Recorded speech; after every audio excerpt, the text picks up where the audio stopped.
So, how do you lose weight without changing your diet one bit? Well, let's break it down.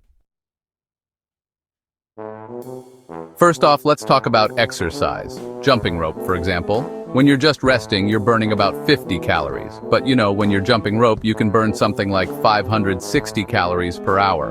1 pound of fat is 3,500 calories, so you'd have to jump rope for about 5.3 hours to burn off a single pound of fat. Now let's say you wanted to walk off a pound of fat instead. You burn about 340 calories an hour walking briskly, which means honestly, you'd need to walk for 10.2 hours. Next up is laughing. For every 10 minutes you spend laughing, you can burn off an extra 40 calories. So, to burn off 1 pound of fat, you'd actually have to laugh for around 14.5 hours. Let's move on to the next one. Fidgeting. You can actually burn an extra 50 calories per hour. Just by fidgeting for 70 hours, you can burn off 1 pound of fat. Moving right along to the ice bath. When you go into an ice bath for 15 minutes, you can burn an extra 250 calories.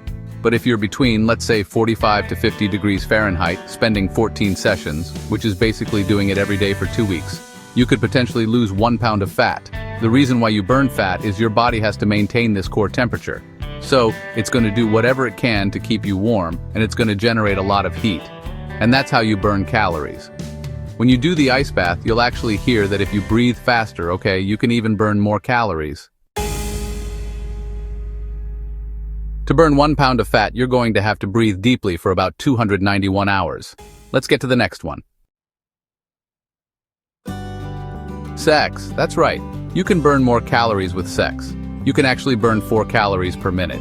For every 1 hour of sex, you are burning 200 extra calories. So if you wanted to burn an extra pound of fat, you'd have to spend about 14.5 hours of constant sex to burn off that 1 pound. Donating blood.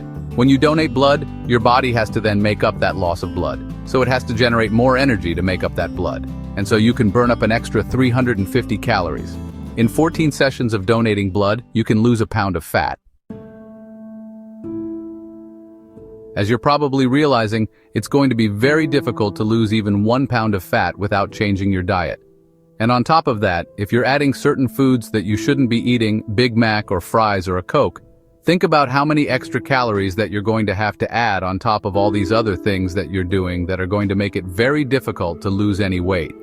If 1 slice of pizza is 285 calories, well, you can run 3 miles to burn that off.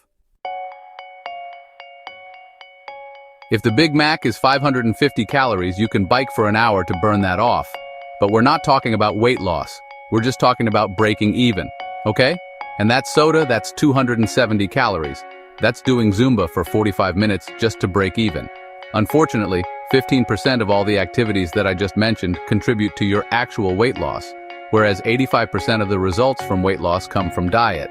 You're going to have to change your diet. There is no other way. You cannot exercise your way out of a poor diet.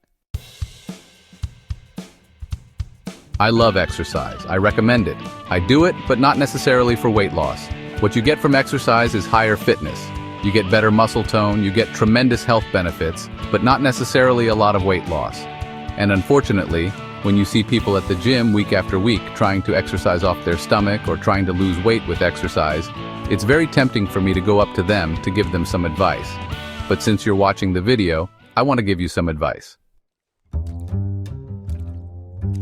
If you want to lose actual fat, we're talking about fat, not just water weight.